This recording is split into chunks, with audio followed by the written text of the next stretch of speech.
Hello everyone, so this is our speaker event for Strato VC, and this is Dan who's going to be talking about using AI and a little bit about his frameworks for marketing. And Dan is an ex-journalist who now works with companies and founders on how to kind of do organic marketing and kind of expedite the process using AI. I'll take it away. Yeah. So I'm gonna keep this super informal. I don't really have a formal presentation to show you guys. I just want to make this as helpful for you as I can. So just so I know who you guys are, how many of you are in the business school? Okay. In the business school, you guys like, is it an entrepreneurial track? You're trying to build something? Like, what would you say? Sort of, yeah, okay. What about CS students, computer science? You two guys. And then everybody else, like what brings you here? I'm just curious. Yeah. I was in entrepreneurial track and I switched to data science just now. Okay. Why switch?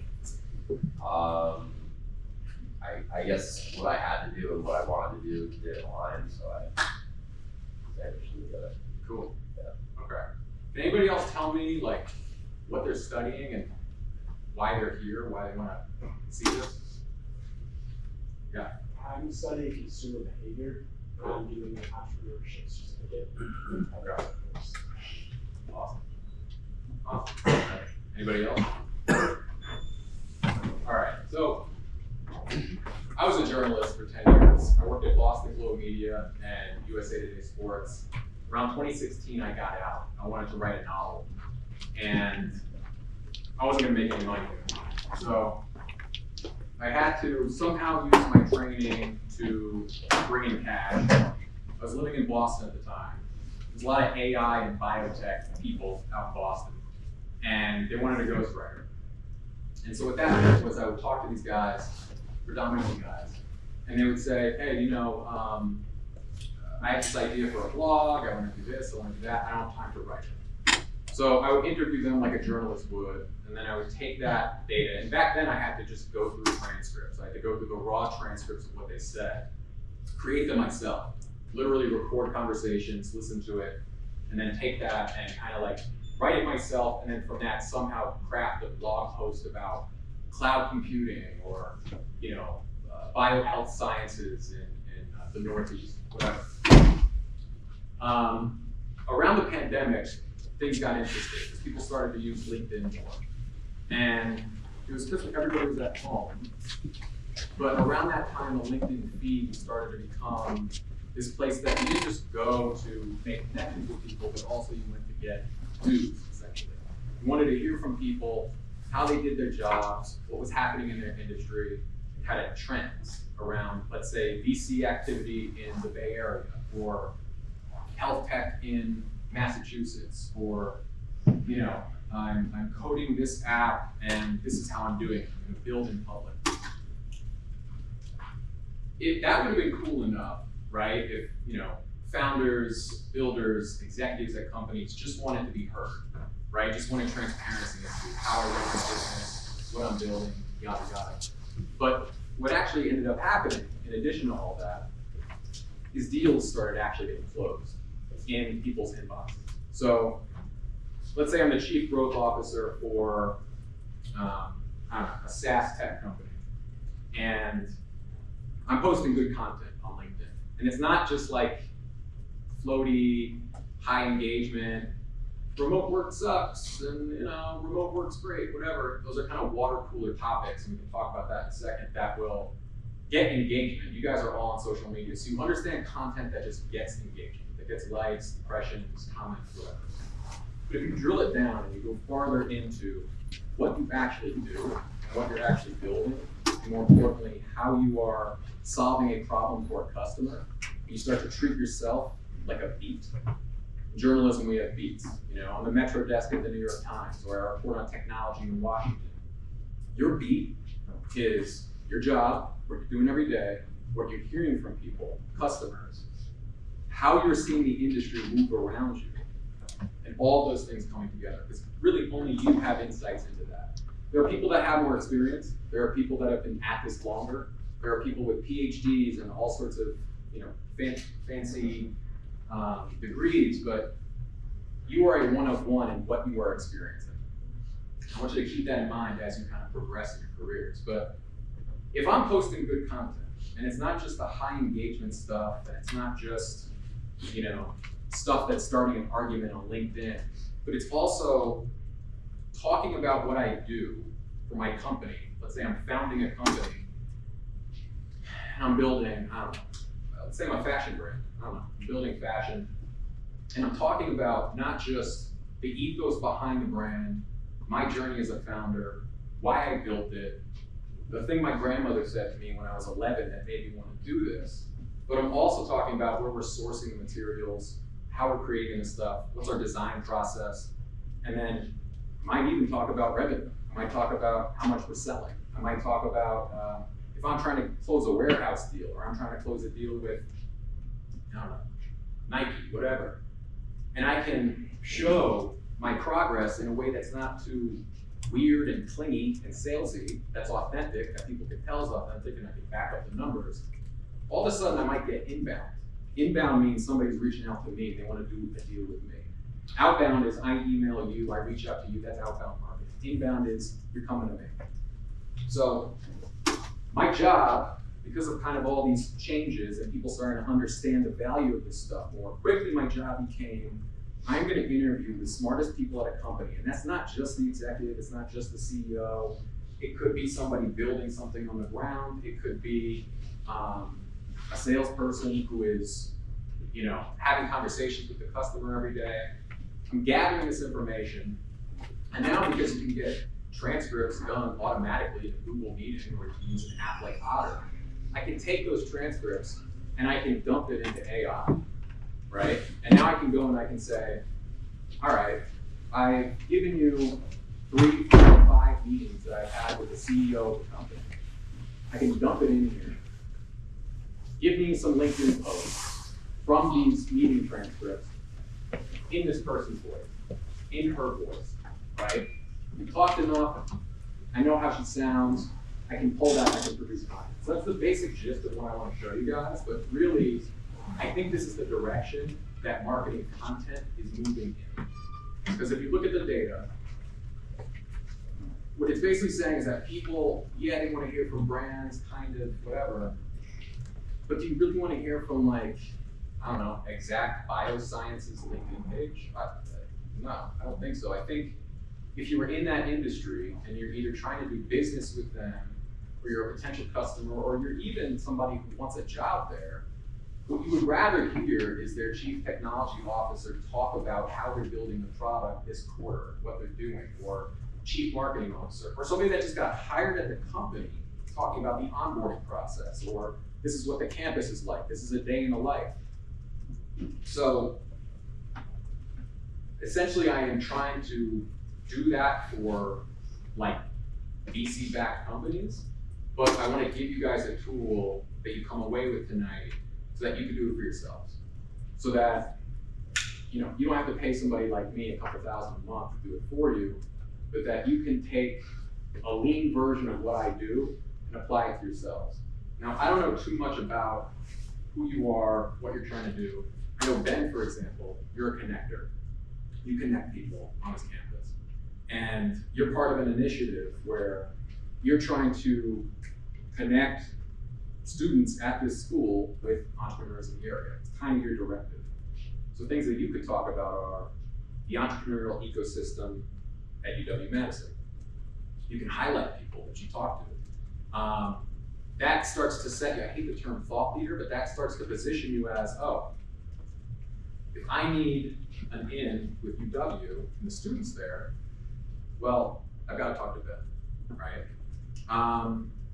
So it could apply to whatever. Like if you're a business student and you just want a straight up marketing job at whatever, Google, Nike, a startup that's closer to your hometown, whatever that job is to you, or you're a builder and you want one of those jobs, but you want to go into freelance, like You know, Shafi, you might be building MVPs for guys like me, or people that are building companies. And that's kind of why I want to hear from you guys, and you can throw your like personal circumstances, and you get as deep as you want, or not deep at all. And you kind of tell me where you're at. Because I think if you don't have to post on LinkedIn. It's not like an obligation. I go through periods where I'm just like fucking sick of the platform. I don't want to do it. I don't want to like mind myself for content, but I'm kind of creating for myself a sustainable model so that it's easy as possible.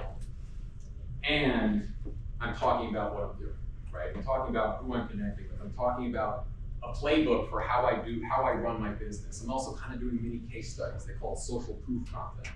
That's big if you're building any kind of company or you end up working at a large company. You want to show, not tell. You want to show people this is how it's working already. So I work with X client.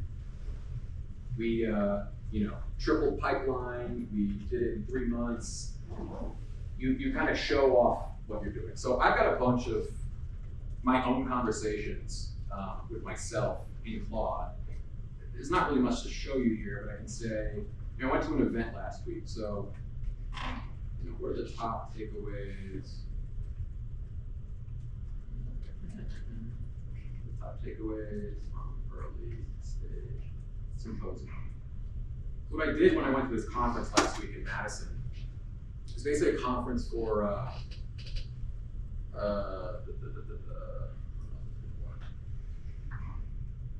whatever, it'll take its time. It'll get there or it won't. But I went to a conference last week where there was a lot of early stage companies. So early stage founders, people building stuff.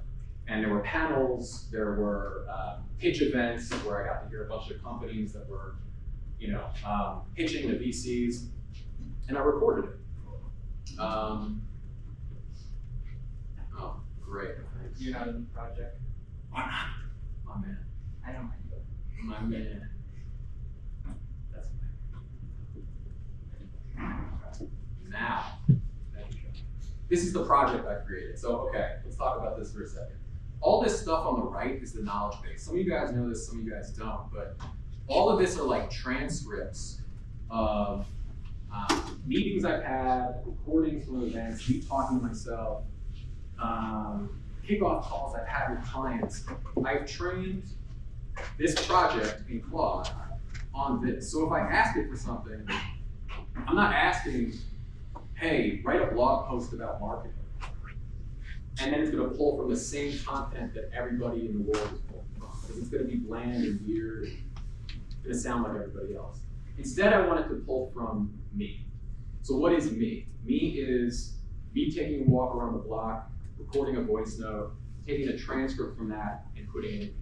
It's me having a meeting with a client where I'm walking them through my process, and I get permission from them to then take that transcript and put it in here. So give me 5 insights from early stage symposium.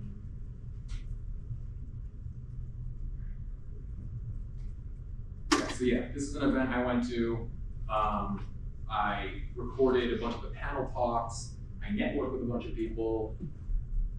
Hopefully it'll give me something. But this is an example of the stuff you can kind of do. And I'm going to go through it a little more slowly, but all of you guys, I'm assuming that we have people's email addresses.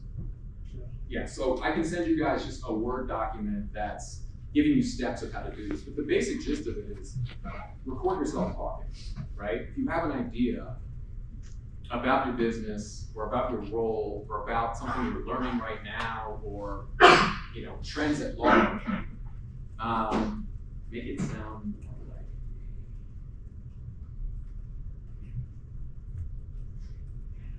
I want you to record those things, take a walk, record those things, and then take the transcripts of those things, either using Otter or recording yourself on Google Meet, and you start to feed it into Claude. I prefer Claude over ChatGPT.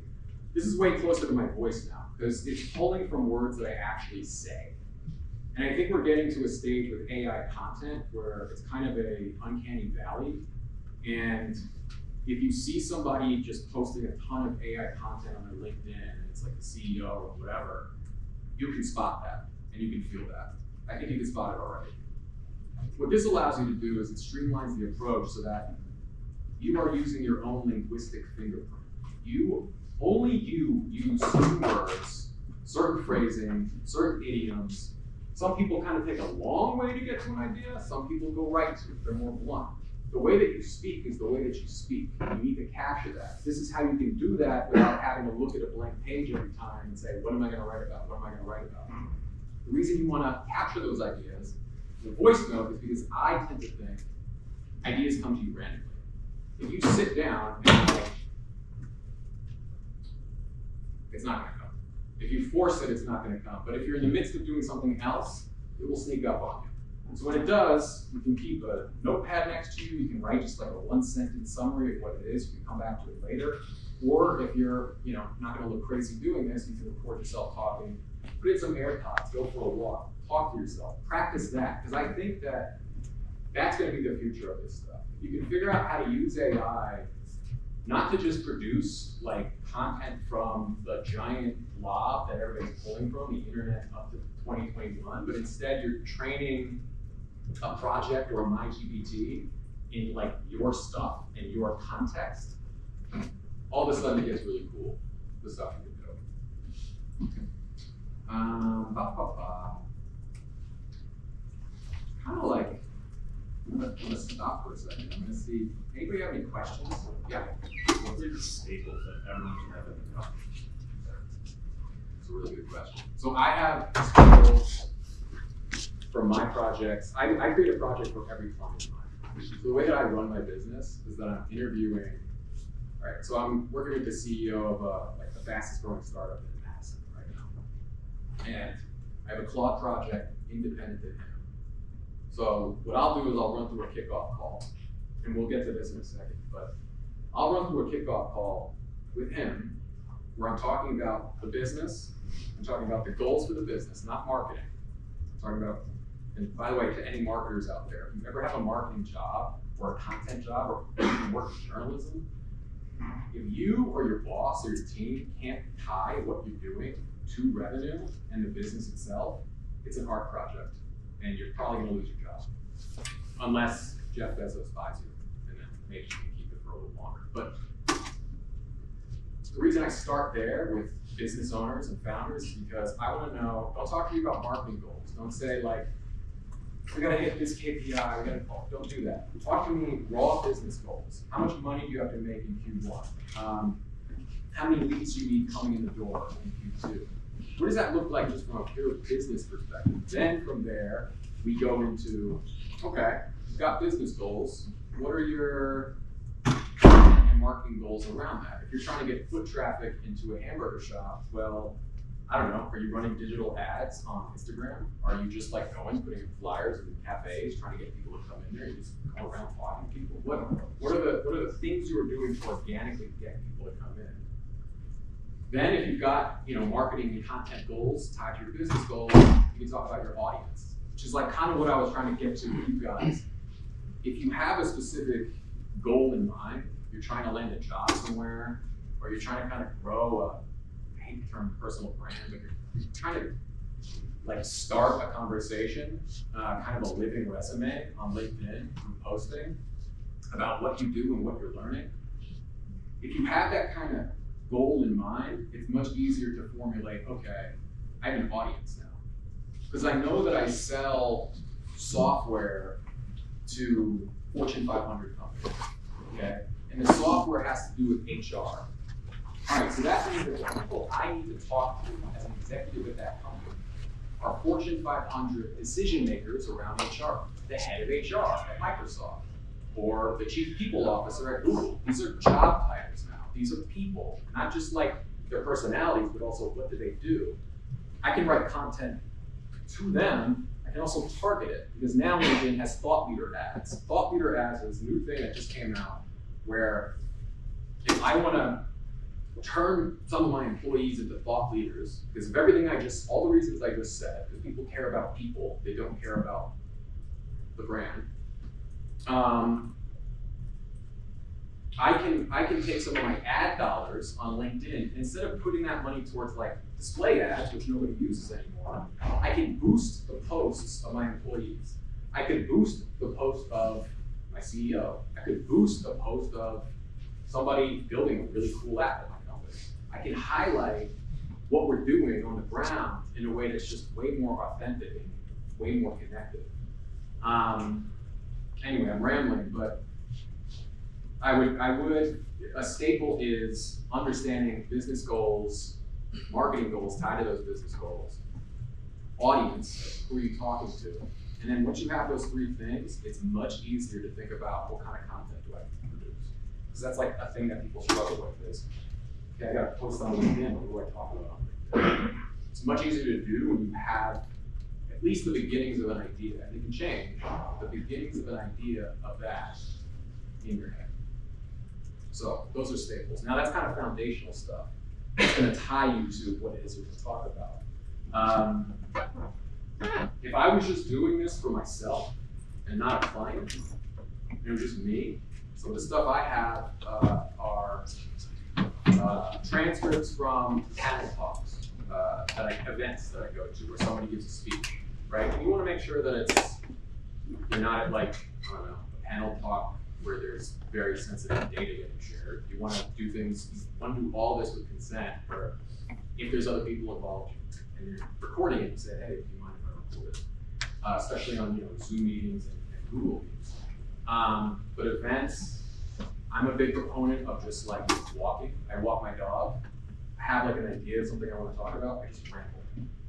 A lot of my clients get like super self-conscious because they feel like they're rambling. I'm like, that's awesome. Because you kind of have to ramble to eventually get to something somewhat coherent. And what we do with this is we cut out, we trim all the stuff that doesn't matter. We crystallize that point that you probably made about like 10 minutes into talking, and we bump that up to the top. Because there's a way to write LinkedIn posts. There's a way that you structure the content, especially on LinkedIn. As you can see, there's like the little arrow guys that kind of break the thing up. You want a lot of spacing in the post. You want a hook that's ideally got a number or a stat in it, but if you guys aren't working with that, there's all this content about LinkedIn posts. I say this with just an asterisk. People are getting really good, just like any social media platform. There's ways you do it. There's ways you cut a TikTok video. There's ways that you form a LinkedIn post. Be careful being too formulaic. There's a certain amount that you want to do to, like, that's like scientifically proven to make somebody stop scrolling and click the more button to see the rest of your content. But everybody's kind of learning that. So the more, like if you go too far in that direction, again, you start to look like everybody else, and you don't want that. You want to sound like you want to maintain that fingerprint. I'm even seeing a proliferation of posts where people are like not breaking up the words at all. They're kind of just like all lowercase, just like boom, boom, boom, boom, boom, boom. And it's kind of cool. It's like, oh, you're like really trying to tell me you didn't use AI or you didn't listen to anybody, you just did this and it's rambling. Okay, fine, that's something. Yeah, okay, I'm gonna take a breath here. Anybody have any questions so far about anything I talked about? Yes? Yeah, thank you so much for that idea of making people fun to use the content. Yeah. When it comes to us in particular, Yes. I feel like when I'm on LinkedIn, I'm in a bubble with other students, right? Yeah. And the people who like my content are students. And it's Yeah. very rare that a business leaders live. I was wondering, how do we find the right audience that actually has power and money to hire us, promote us, basically find the audience that has resources to help us? Hell yeah, what a great question. Okay, I'm gonna use Ben as an example. What Ben's doing, what I think he's starting to do is, he is like a gateway into what's happening on this campus. People don't think in terms of like globally, don't think in terms of nationally. Tell me a little bit, like what do you want to have happen? Like what's the ideal person that listens to you? Do you have designs on a job, or are you talking about VCs? What do you think? Or what, it could be a bunch, but give me some examples. For me, I'm a finance student. Yep. Where I want to work is I want to be a liaison. when business and politics. Okay. But for me, an ideal person to write or listen to is someone in Washington, D.C. Strategist, consultant for political organizations, we've done a lot of advocacy for different businesses in the Yep. left hand. What would you say to those people in the room? You don't have to answer that right now. You could if you want to. Anytime you get lost, think about what you would say in the room. Think about what you would actually say to those people. What work have you done that you want to highlight? Or what's happening maybe with legislation that you want to highlight, larger trends? What are you learning in your classes right now that you could apply? Or you're learning on your own? What do you think? You don't have to manufacture hot takes. You don't have to form some opinion out of thin air that isn't organic to get people's attention. I don't want you to do that. I want you to tell the truth and be truthful to yourself. What would you say to those people? Because there's a reason you went into this business, or that you want to go into this track. Talk about that.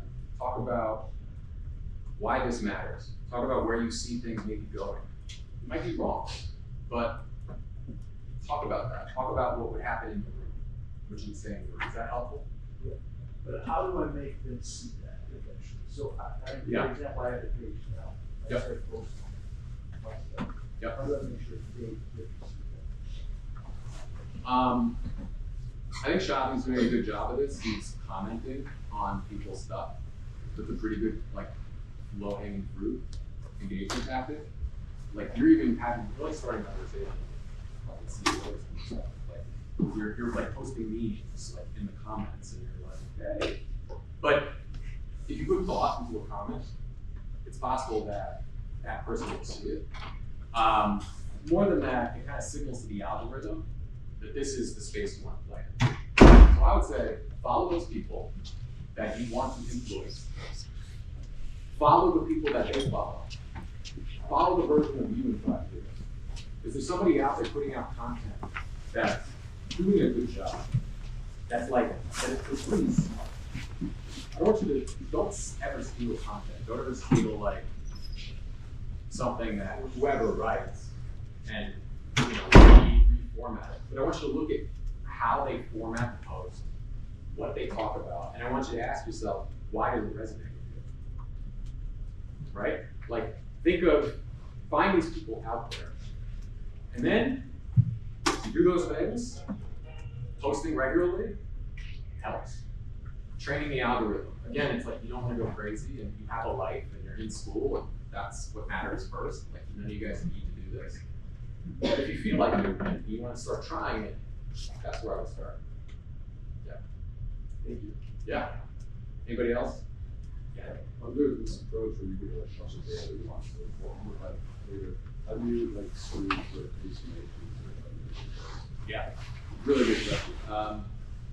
Luckily, this is all stuff I've talked about or witnessed or interviewed people about. So I can tell. Like if it's gonna, I'm very careful if it brings up stats and numbers. Always double check that shit. But if it's talking about, if something looks a little fishy, the cool thing about this is I can go to the transcript. So I can pull up Otter. I'll show you. You guys can look at Otter yourselves. But basically, Otter, all Otter is it takes a voice recording. Right now, you could do this automatically through Google Meet.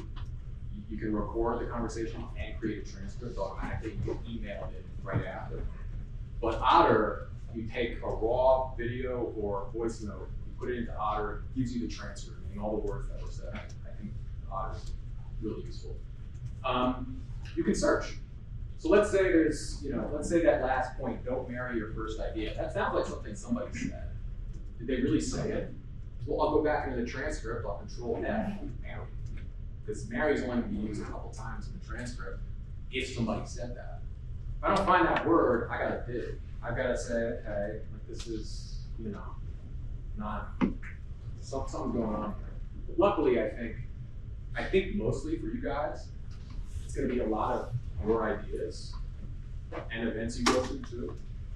I think you're gonna spot it. It's not gonna be, you're not creating stuff out of thin air. These are things that you saw, heard, or said yourself. a word on editing, you need to edit all this stuff. AI is not good enough yet. I'm working on a SaaS AI ghostwriting app. There's stuff you can pay for now.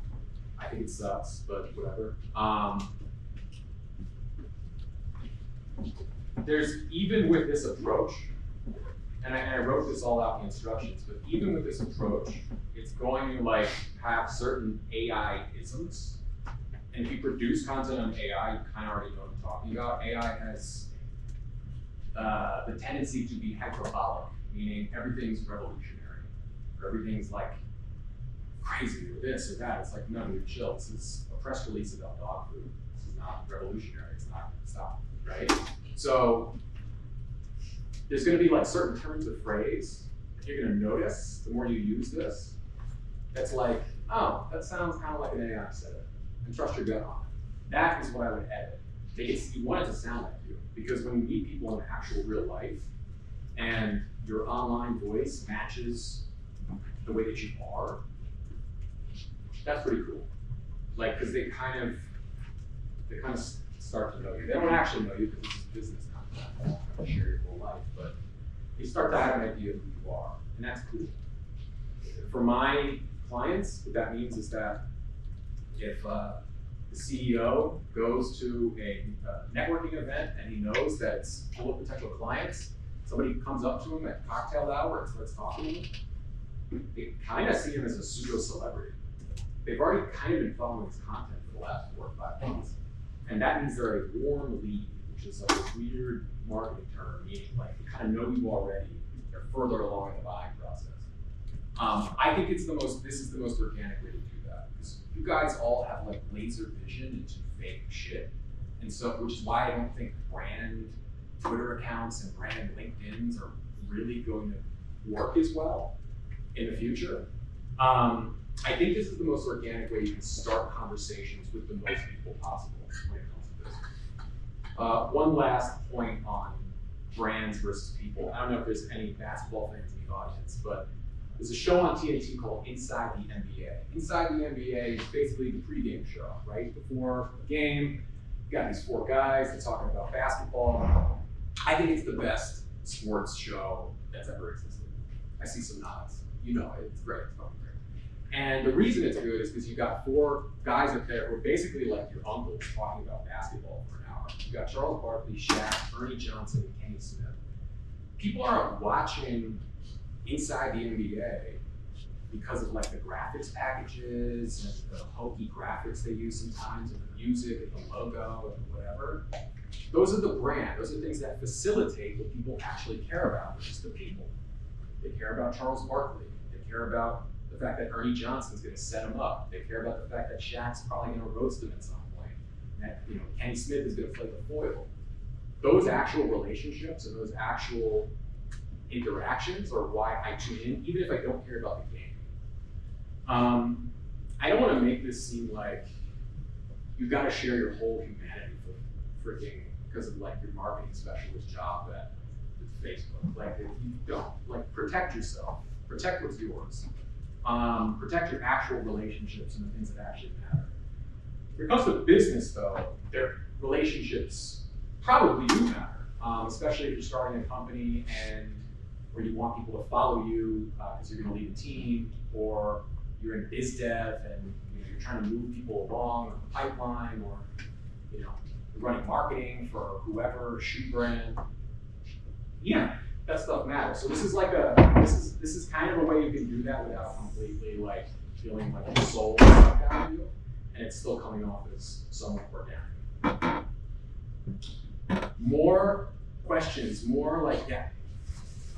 So I would consider myself in the market of, I don't really know what the hell I want to do. Cool. I know in the end game, or not the end game, in the future I do want to start a business. That's not really a question. But like again, I'm off the business route. I don't want to do that anymore. So I want to. Would you say there's like a market for more so the journey instead of what you've done? Because I mean, I've done things, but I'm also like everything I think about is finding things to do. Yeah. And I don't know what to look for that. Yeah, that's really interesting. Again, I would just like look at what's actually happening. So like, look at how you're going about trying to find the next thing. Yeah. Try to be specific though, because if you're not careful, it can sound kind of like floaty and kind of like, Right. what's the meaning of life? And that's, I don't know. Okay, next. That's the problem. Right? Yeah. So,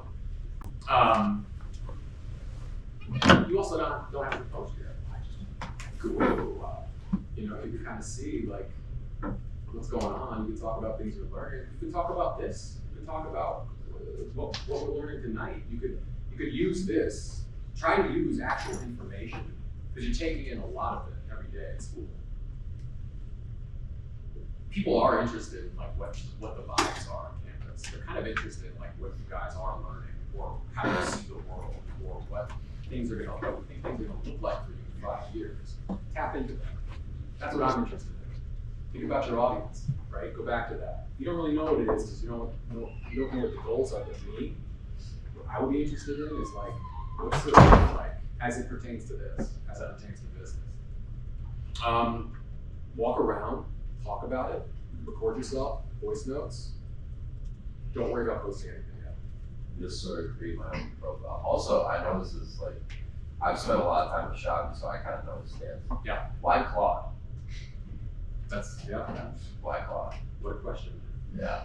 I don't know. It's better. Is it like the therapeutic, like good evening at the front page? Yes, that is where I get my validation. Yeah, right. Every day. I have a friend. His name's Claude. Right. Every day. No, it's just better, right? Like, and I think the funny thing is like, I had the hallucination, my own hallucination last year, where I was like going to build a language model that is like a ghostwriting language model, and then I was like, wait a second, Microsoft just put how much money into OpenAI? Like Google spent how? I'm good at Google. Yeah, right. The LLMs, I think. Well, some LLMs. Shab, you have more money than I do. I think some of the LLMs are going to be more niche. I think the big brands are. I don't know how much you're going to be able to differentiate because this is, guys. This is also a problem like building SaaS products. You could just copy anything that's out there and sell it for half as much. It sucks. But like that's a thing. If I build the greatest, I don't know, cookie grader app and a million people use it, somebody could copy the code and put a different colorway on it and sell it for half as much. I mean, different tangent. But I think Claude is the best at writing. I've read enough writing in my life where the outputs that it gives me are just cleaner and better. Now, if you've got a ChatGPT subscription, you don't want to switch. Yeah. You're like, no, That's why. which is fair. Yeah. Use it, see how it works. You can still, the golden prompt here is make it sound more like me. Right. And to go deeper, use only the words I use. Okay? Don't summarize, don't shorten, don't go off on your own journey, Mr. AI. Make it sound like me. Use only words I use, but the real usability of this, the real reason you're using this is because it's gonna take that cool thing you said, Right. halfway through to help it just pop because, oh, Ben, you were talking about kind of foundational content I put in the knowledge base. There's a document that I've created where I've just basically taken suggestions from around the web of how to write a LinkedIn post. And it's like all the like scientific, pseudo-scientific, here's how to structure it shit that's floating out there about how to structure a LinkedIn post and also how to write a hook. And I've got it, and I basically tell it, pull from what I said, but follow the directions. It needs to sound like me. The words you use need to sound like me, so you can follow this. That's really interesting because you could honestly create like almost like derivative projects. So you would have this entire project, I want the best from that project, best from that project. Yeah. Yeah, I'll look at what performs well for my clients and I'll save them in the document saying Todd's best post, Sherry's best content, and it's all just the best stuff that performed well for them. Yeah. Yeah. So I have a bullet point about don't set it to the like other idea. So what do you think can be a great signal that like the market is having you to change the idea? Sorry, I'm trouble here. Yeah. 37. What'd you say? Yeah, so I just saw the bullet point about don't marry the first idea. So what do you think can be a good signal that shows you like the market is telling you to change the idea or to do something else? Like with the content itself. Like if I post a piece of content and it performs badly, Yeah. or are you talking about like the market telling you about like a product you built? Like just for our idea you have for the entrepreneur. Oh, an entrepreneurial idea. Like you're Yeah. building something. And so you want to put content out that's like testing whether it's a good idea or not? Yeah, like just like I think it's like the market is going to tell you like it's time to do something else. So Yeah. what do you think like is a signal that market is telling you to change the idea? I would do, that's like kind of like a product question. And the best advice I ever got about that was from this book called The Mom Test. And the mom test basically is if you have an idea for a product and you interview people, they're gonna be nice to you. They're gonna say, oh yeah, great, that's great. Like if you're building an MVP and you show it to them, they're gonna be like, yes, it's really cool. Yeah, great. Would you pay for it? Yeah, sure, I pay for it. And then they don't pay for it. And it's like the market, you don't know that till you get there. But the mom test is a book where it's basically how to do user research. You gotta talk to people in that market before you try to launch something. And you gotta interview them in a specific way. And this book tells you how to get real answers out of them. Because otherwise they're gonna be nice to you. Does that make sense? Yeah, totally. Does that answer your question? Yeah. Okay, cool. Yeah. Is there a client project that you're most proud of, or one that was obviously the biggest success? Yeah, I got the ones I made the most money from. Those were cool. I work with Inclusively, which is a really cool HR tech platform. It helps people find accommodations at their jobs. That could be accommodations for mental health. Could be accommodations for disability. For investor money, you're gonna have to play that game, but it sucks. I think what's most interesting about my job is that I get like a mini MBA. I get to see all of these companies getting built and talk to their founders and talk to people building the product. And I'm like looking at what they're struggling with every day. Like I'm like, shit, like you burn through how much cash and you don't have any leads yet? Like how long does it take you to sell like an enterprise SaaS thing to Microsoft? Holy shit. And I know more now, because of that. And that's really cool. Yeah. Questions? Any other questions? Any other? Yes. So how much of this process is like the data you give it, the voice recording and things like that, versus prompting it in when you were? Yeah, totally. I think in the earlier days, it was way more about prompting. Like earlier days Of generative AI. Okay. So like a year ago. I think it's, again, Claude's better. I don't have to prompt as much as Claude. Claude gets me. I think you just, I do think what you give it is what you get. The main function of this isn't to create ideas where there are none. It's kind of what the VC guys wanted me to do. They wanted to like give me one sentence and I was gonna write 3,000 words about fintech. It's like, no, dude, I don't know. You have to tell me. So you have to give it the stuff. You have to give it the raw material. And then this is gonna distill it. This is gonna organize it for you in the format of a well-performing LinkedIn post. It shouldn't change the content. It shouldn't change the DNA of you, your ideas or how you talk. If it's too much of a departure from like how you actually speak, you gotta tell it to sound more like you. You're gonna say, use words that I use. Yeah. But there's prompting instructions in the guide that I'm giving you. It's tough. Like, I'm gonna be honest, my best clients are the ones that already have a platform, to your point. and are willing to put money behind it to boost their posts. And you guys, the challenge for you guys is that most of you don't have an audience yet. You're not as clear yet about what you want to do, which you shouldn't be. And I think you got stuff to talk about. I think there's stuff that you're experiencing. I think the relationships you're forming. You can tag if you have a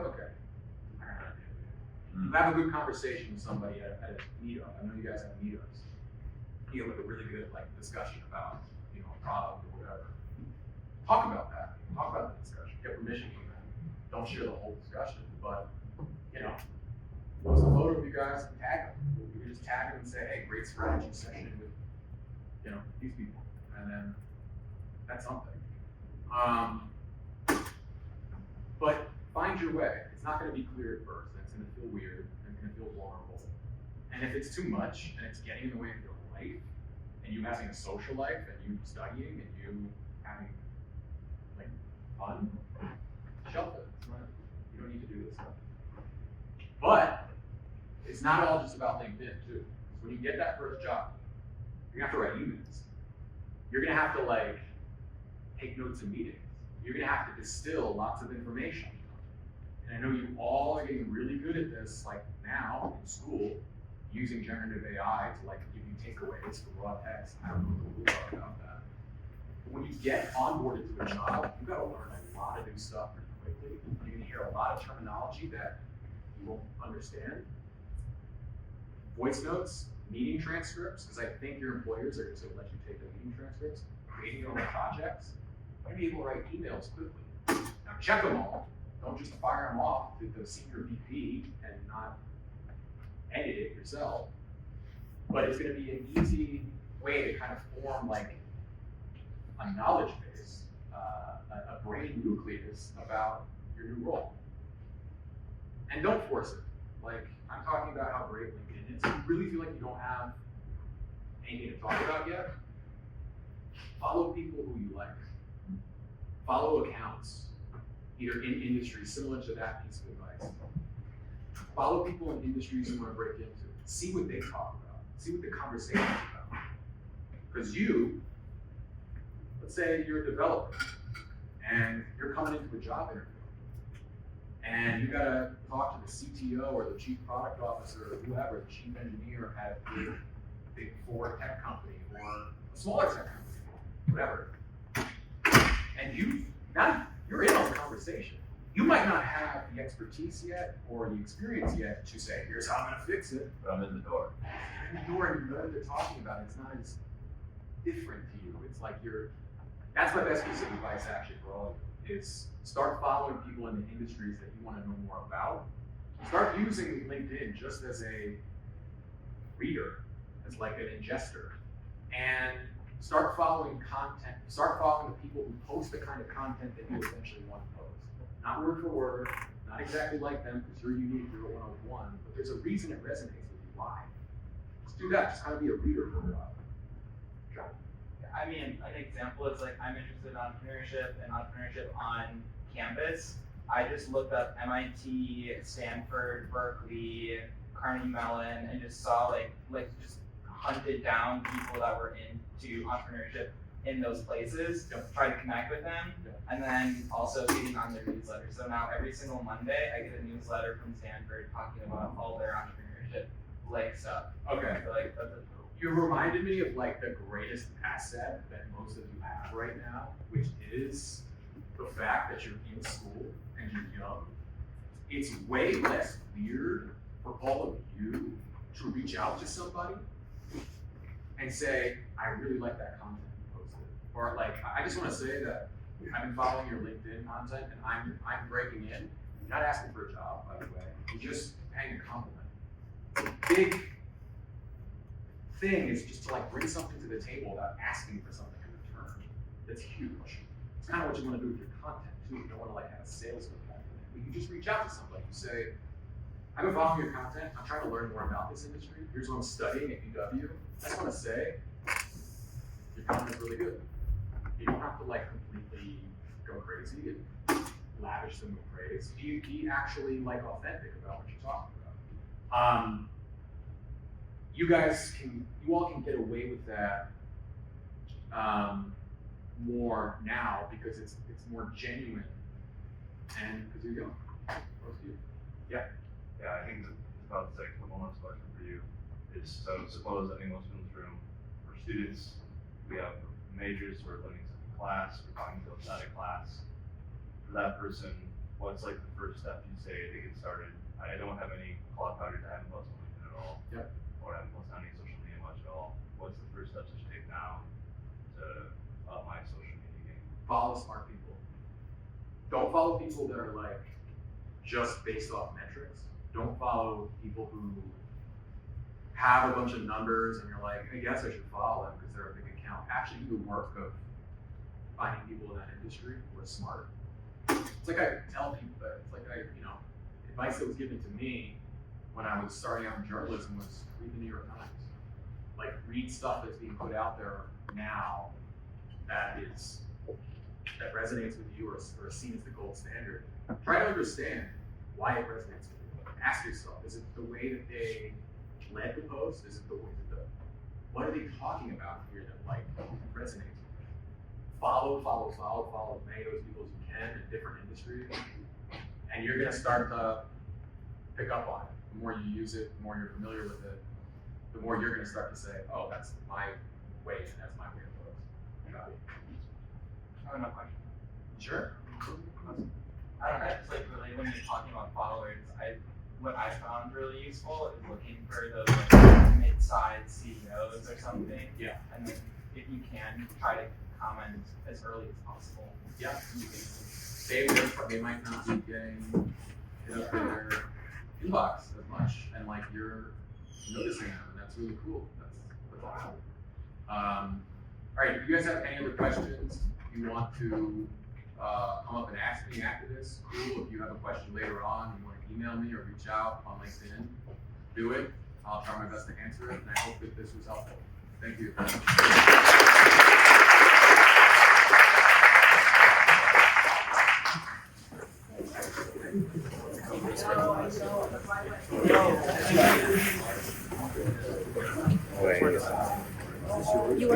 Oh, shoot. Yeah. I was not paying attention.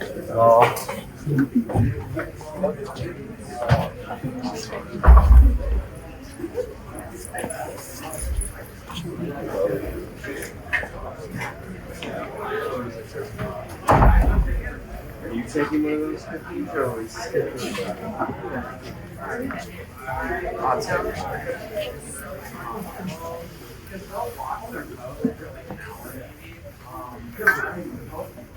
Yeah, most people look at it. After that,